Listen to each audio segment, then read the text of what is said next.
குரு பூஜை என்றால் என்ன? குரு பூஜை என்பது யாருக்காக கொண்டாடப்படுவது? இன்றைய தலைமுறையினருக்கு குரு பூஜை என்பது ஏதோ ஒரு ஜாதிய விழாவாகவே பார்க்கிறார்கள்.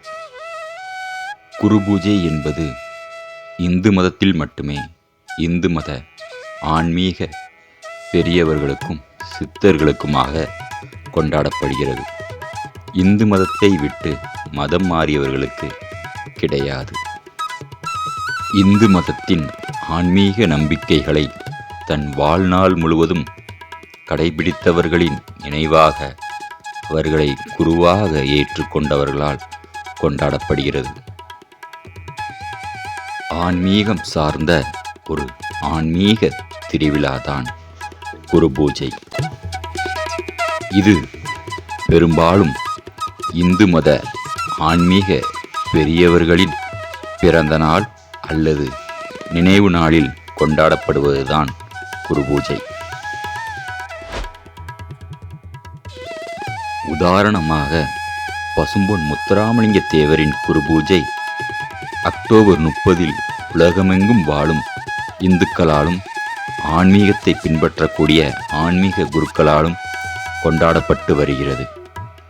ஜாதி மதம் பாராமல் அனைவராலும் வணங்கப்படக்கூடிய குரு பூஜை தான் பசும்பொன் முத்துராமலிங்க தேவரின் குரு பூஜை.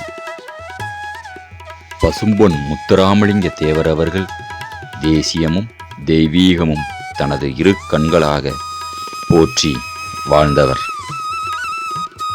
தேசமே உடலாக தெய்வீகம் உயிராக போற்றி வாழ்ந்தவர்தான் பசும்பொன் முத்துராமலிங்க தேவர். அவருடைய ஆன்மீக சிந்தனை மிக்க உரை கேட்பவர்களை மெய்சிலிர்க்க செய்யும். பல இந்து கோயில்களில் பசும்பொன் முத்துராமலிங்க தேவர் அவர்கள் பல ஆன்மீக உரைகளை நிகழ்த்தியுள்ளார். பட்டியல் சமூகத்தை சேர்ந்தவர்களை ஆலய நுழைவு போராட்டம் நடத்தி கோவிலுக்குள்ளே சென்று தரிசனம் செய்ய பெரும் உதவியாக இருந்தவர் பசும்பொன் முத்துராமலிங்க தேவர்.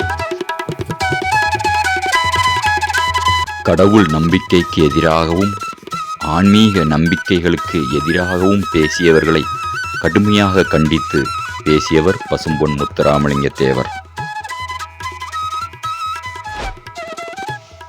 இந்துக்களுக்கும் கடவுள் நம்பிக்கை உள்ளவர்களுக்கும் ஓர் அரணாக இருந்தவர்தான் பசும்பொன் முத்துராமலிங்க தேவர் எனும் ஞானி.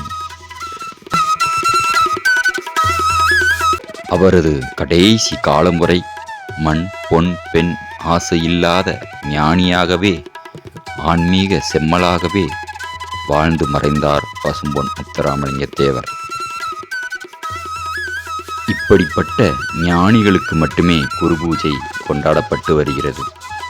ஒவ்வொரு ஞானிகளுக்கும் அவரது தியாகங்களின் அடிப்படையில் அவரது ஆன்மீக தொண்டின் அடிப்படையில்தான் குரு பூஜை என்பது ஒவ்வொரு வருடமும் கொண்டாடப்படும். ஞானமும் அப்படியே தான். கோழைக்கு ஞானம் கிடைக்க முடியாது, துறவிக்கும் அது தேவை. எப்படி என்று கேட்டால், விவேகம் இல்லாத ஒருவன் காமத்தை கடக்க முடியாது, தீரம் இல்லாத ஒருவன் யமபயத்தை தாண்ட முடியாது. யமபயத்தை தாண்டியவனும் காமத்தை கடந்தவனும் தான் ஞானி. அதற்காகத்தான் காலனை காலால் உதைத்தவனாம், காமனை கண்ணால் எரித்தவனாம் என்று சிவபெருமானுக்கு கொடுத்தவனுடைய இலக்கணமாகும்.